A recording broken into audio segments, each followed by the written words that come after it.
haere mai. Welcome to the Maxim Institute podcast. My name is Jason Heal.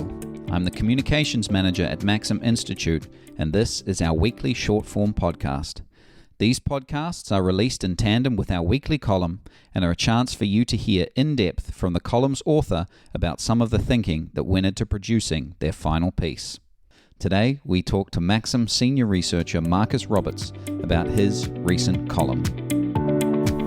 Marcus, welcome back to the podcast. Jason, good to be here. Always good to have you, mate. We're talking about your latest column for Maxim, Demographics, Debt and Deflation in Our Biggest Market. Now, here you're talking about our biggest export market, China, 30% of our exports. You say that that and China in itself is problematic for our nation. What do you mean by that?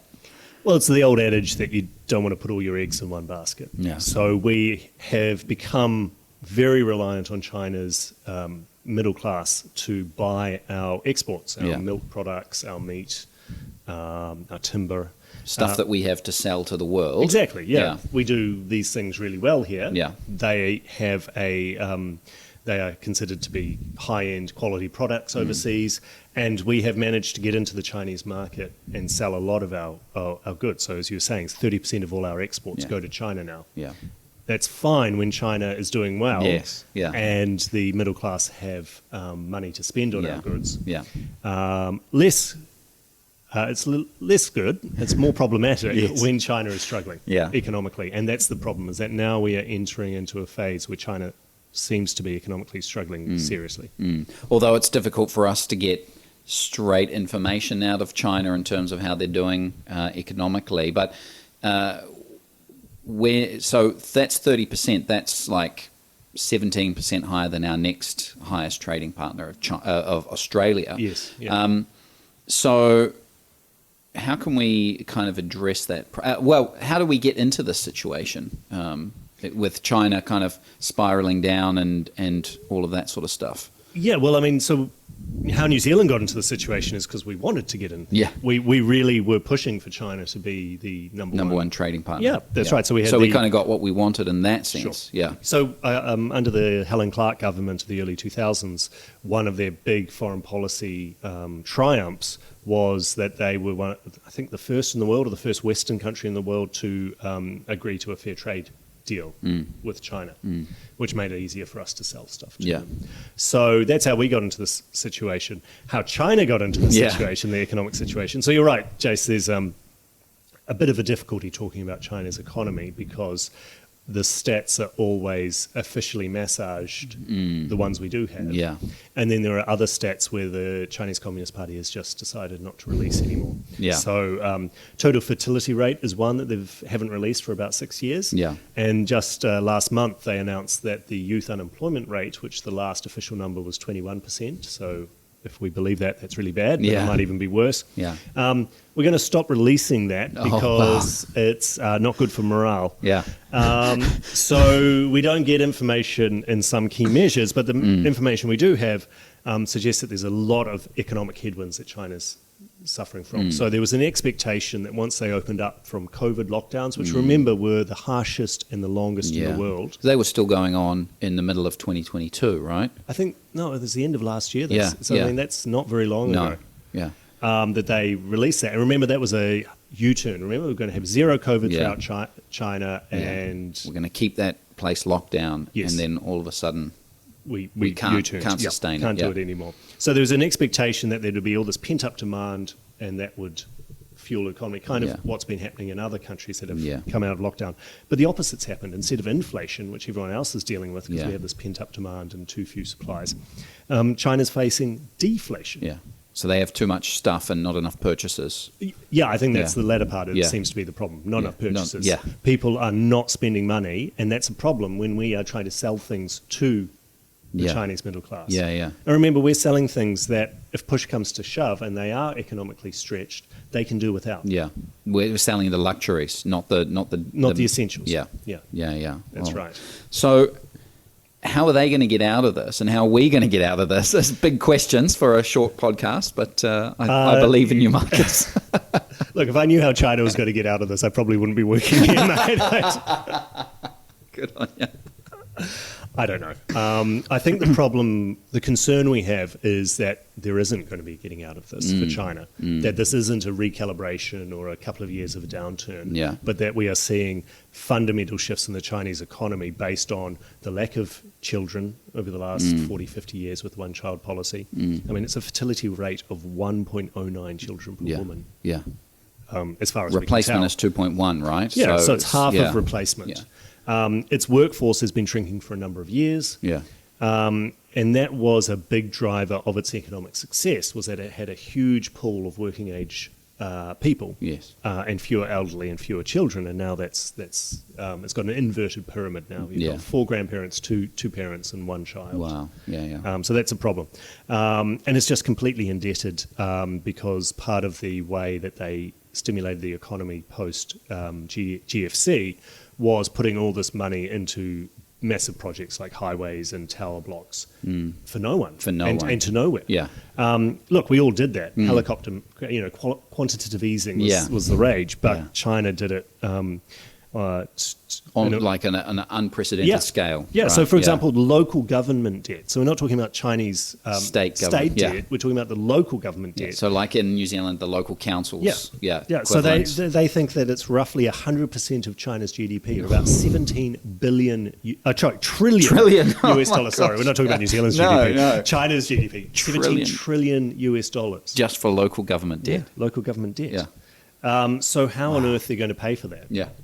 I don't know. It's beyond my reckoning. The concern is that it's beyond the Chinese Communist Party's reckoning as well, that they won't be able to deal with it. And that means it's not just a couple of years of bad milk prices for New Zealand, but it's continuing bad milk prices for New Zealand and everything else that goes with it.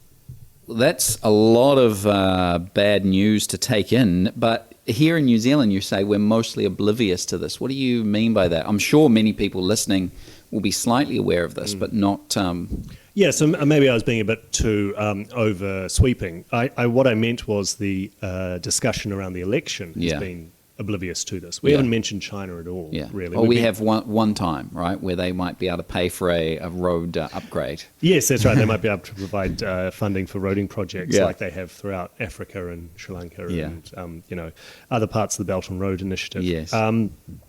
We have been focusing on how we pay for things via taxes and what's the correct tax distribution and GST on fruit and veggies and things like that, without really considering, okay, well, how do we in the world make our money that we can then tax? How do we generate some income for ourselves? To tax.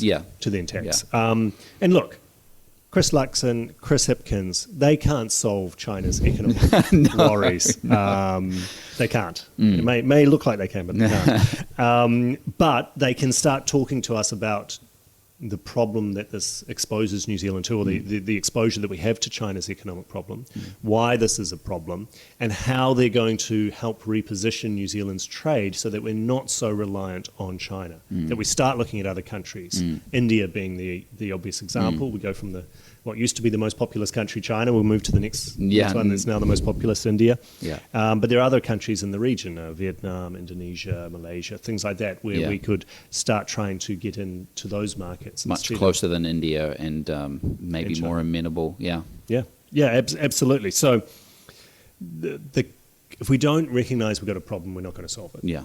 So I think that's the first step. And I just hope that the government is aware that there's a problem. And if they are aware, and if the leader of the opposition is aware, it would be really nice if they started talking to us about that problem. Excellent. Well, Marcus, thanks for being with us today. Cheers, Jason. And now let's hear from Marcus as he reads his column. Aotearoa New Zealand's first ever security strategy document was unusually frank in its assessment of the geopolitical threats facing us. It went so far as to state that an increasingly powerful China was posing challenges to existing rules and norms. Even if we don't get embroiled in war in the Western Pacific, China is still problematic for our nation. This, ironically, stems from the success of our trade relationship. We are heavily reliant upon China as a buyer of our primary produce. It buys around 30% of all our exports. Putting a large proportion of our eggs in one basket works when the Chinese economy is doing well, and the large Chinese middle class has the money to spend on our goods. leaving to one side the concern around economic coercion and blackmail, as Australia learned the hard way back in 2020. However, over-dependence on one market becomes a problem when that market's economy is struggling. Unfortunately for our exporters, China is struggling on many fronts. As an omen of ill tidings, the Chinese government has stopped releasing data on all sorts of measures, including its total fertility and youth unemployment rates. This is a big story. There is a real possibility that we are not merely seeing a cyclical recalibration of the Chinese economy, but something much worse. Economists at Zurich recently described the country as being in a downward economic spiral. A large reason is because China is no longer replacing itself. Its fertility rate of 1.09 children per woman is one of the lowest in the world. Its workforce is shrinking. It has become old before becoming rich. Furthermore, its property developers are in debt to the tune of $5 trillion. Local government debt is roughly 100% of China's GDP, 16 or 17 trillion $. While the rest of the world is still trying to wrestle inflation back into the box, China is facing slowing growth rates and deflation. Yet here in New Zealand we seem mostly oblivious. In its recent monetary policy statement, the Reserve Bank mentioned the Chinese slowdown as one of the economic headwinds buffeting our economy. But in an election season focusing on domestic issues, China has only been mentioned in the context of providing funding for our roading projects. There has been surprisingly little discussion about whether New Zealand should continue to be overexposed to one trading partner, especially given Italy's recent decision to disentangle itself from China's Belt and Road Initiative. Obviously, our leaders can't do much to improve China's economic position, but they can help reposition our trade so that it is not so exposed to the Chinese market. Last year's EU free trade deal is good news, but it took 14 years to bake. That's why it's so important to reinvigorate our relationship with the most populous country in the world, India. And we should definitely reconsider whether it's wise to suggest China lend us money for our roads. The trillion-dollar question is whether they will have any. Thanks for listening to the Maxim Institute podcast. If you'd like to hear more from us and keep up with the rest of our research and analysis of politics and policy in New Zealand, you can sign up on the homepage of our website to get our monthly forum email and invitations to future Maxim Institute events. You can search and subscribe to us on Apple Podcasts, Stitcher, or wherever you get your podcasts. From the team at Maxim, Mā te wā, goodbye for now.